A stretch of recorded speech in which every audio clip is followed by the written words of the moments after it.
Agustín. Soy Ana. ¿Vamos? Claro.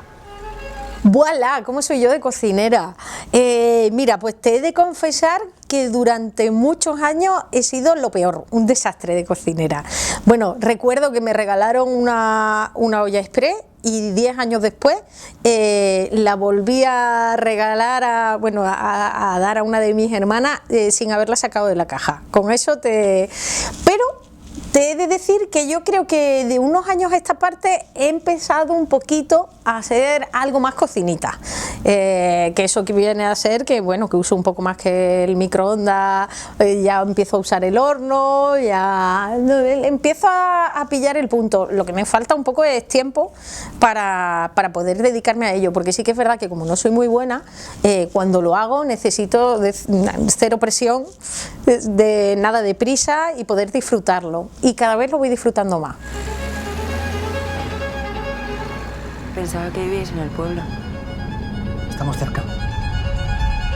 Mira, a mí me llega el guión, ya de parte, tenemos 3 guionistas maravillosos que ya estaban moviendo el proyecto con Comiensun, que es una de las 2 productoras, y Comiensun es quien le hace llegar este proyecto a Olmo Figueredo en La Claqueta, y yo ya conozco a Olmo desde hace muchos años y hemos trabajado muchas veces juntos, y justo la peli que yo había dirigido anterior la había producido Olmo. Entonces cuando le llegó y vio que era género, y yo que soy amante del cine en general, pero del género en particular, me dijo: Laura, esto es para ti, léetelo. Y es verdad que cuando me lo leí, más allá de que además era el género que me encanta, me recordaba a un tipo de género que yo no había explorado tanto y que me gustaba desde pequeñita, que era este cine más clásico que te recuerda un poco a Hitchcock, a Rebeca, a Vértigo. Eso ya leyendo el guión era como ¡buah! Es que me viene todo esto, y ya hizo que fuese un caramelito al que no podía decir que no. Y a partir de ahí, cuando dices que sí a un proyecto en el que sabes que vas a estar un montón de meses de tu vida volcada en él, pues intentas sumarle y aportar todo lo que puedas para hacerlo un poquito más tuyo, y casi que en cada fase, de un modo natural, van surgiendo cosas que hace que ese guión vaya creciendo un poco, pero ya te digo que con una base súper importante de un guión que ya venía hecho de parte de estos 3 guionistas maravillosos.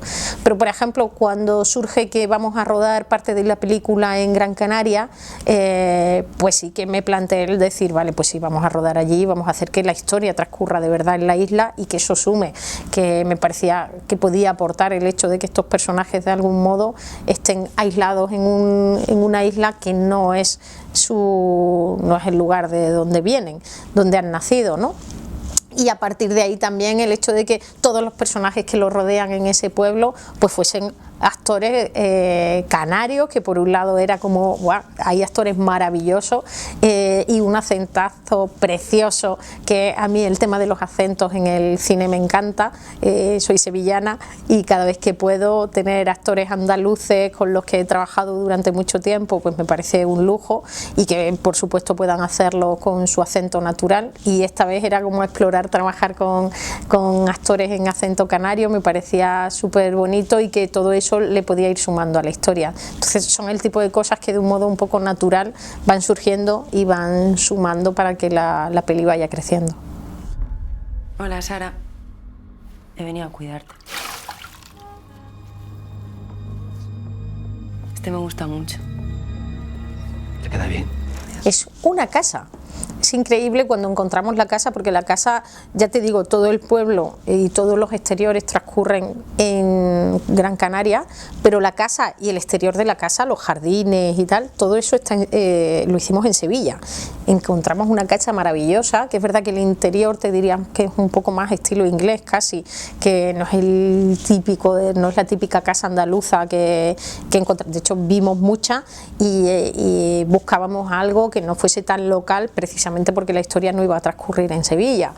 Y cuando encontramos esta casa era como, pues, lo tiene todo, es que tenía hasta el taller.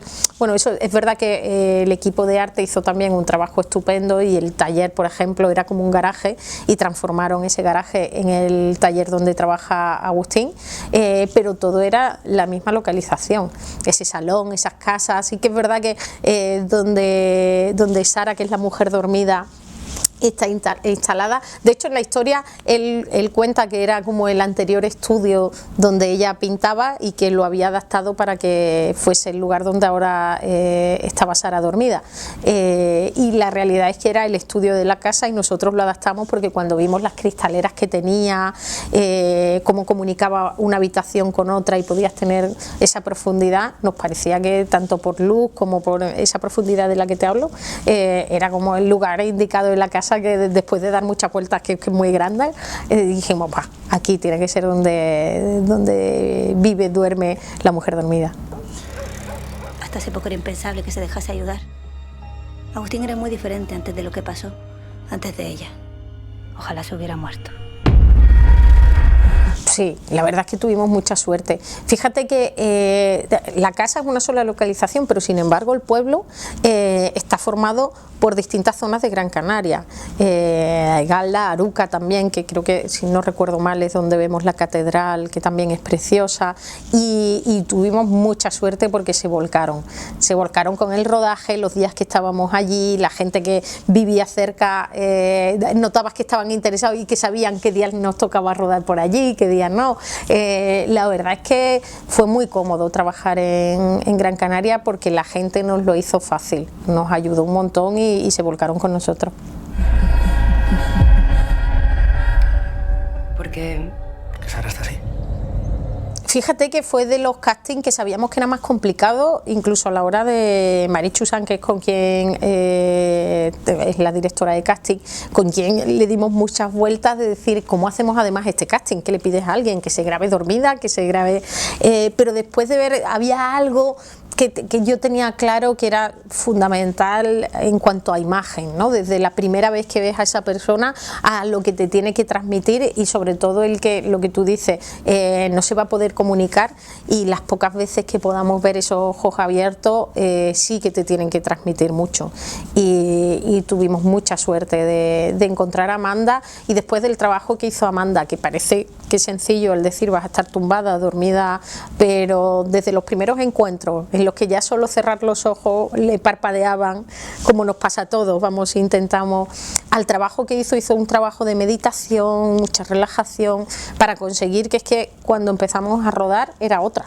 ¿Sabes? Conseguía estar, de hecho, bueno, no sé si Almudena y Javi te contarán, pero la anécdota que teníamos era que llegaron a hacer una apuesta entre ellos diciendo, esta mujer va a terminar dormida en algún día, y creo que perdió Javi, que creía que iba a estar dormida, y ella súper profesional, nada, nunca se durmió de verdad, pero lo parecía, consiguió estar súper relajada, y pese a la cantidad de equipo técnico y de maquinaria y todo que tenemos alrededor, hizo un trabajo súper bonito.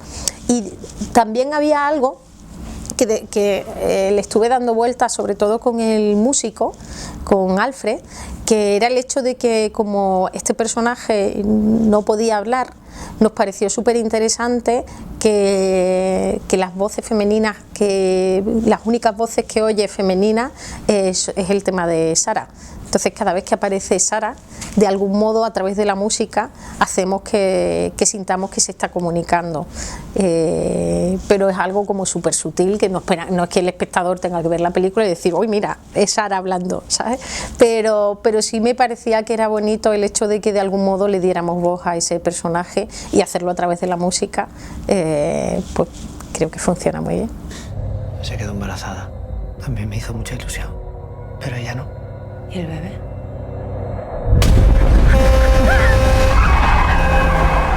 Pues mira, nos pasó un poco como concepto en general con la película, que queríamos partir desde los actores a la hora de plantear los ensayos, al propio sonido. Queríamos partir de que todo pareciera muy real, jugar con la verdad. y ser muy naturales, para que después de momentos, cuando surgen en la película momentos sobrenaturales, el espectador esté tan metido y le parezca que es algo tan cotidiano que llegues a plantearte el decir, ostras, ¿y si eso me pasara a mí? ¿Y si yo llego a una casa donde tengo que hacer un trabajo y de pronto empiezan a pasarme esas cosas? Y creo que a eso todo le sumaba, partiendo de esos elementos, si vas entrando en un sonido que desde el principio es como excesivo o tiene un protagonismo en cuanto a ¿cómo te diría? Pues no me sale la palabra, pero bueno, un sonido un poco pretencioso en cuanto a que quiera contar de más, a lo mejor el espectador llega un momento en el que eso le satura, pero el hecho de que empieces de un modo como muy natural y vayas entrando poquito a poco y lo que vayas consiguiendo es crear como una atmósfera que envuelva, o por lo menos esa era nuestra intención, creo que hace que el espectador vaya sintiéndose atrapado en esa casa, pero casi sin conocerlo, ¿no? Como cuando metes a hervir, no es lo de y va como poquito a poco, pues esa sensación a la hora de hacer la película, ¿no? Que todo parta de mucha naturalidad y mucha cotidianidad, incluso en cuanto al tempo, y poco a poco que eso vaya hirviendo y cuando menos te das cuenta, pues ya estás ahí dentro y ya estás enganchado. ¿Por qué no me lo dices? Es que si te lo digo vas a pensar que estoy loca. ¿Qué pasa? Desde que estoy aquí no dejan de pasar cosas extrañas. Bueno, pues tienes que ver La mujer dormida, por supuesto, para disfrutar, pasando un buen rato, sobre todo si eres un espectador al que te encanta el suspense, la intriga, y que yo te dé piececitas, pero que tú tengas que ir jugando conmigo en paralelo montando ese puzzle. Si te gusta estar activo en la sala y dejarte sorprender, pero también ser tú quien forma parte de ese juego, La mujer dormida es tu película. Hola. Ella lo único que quiere es hablar conmigo.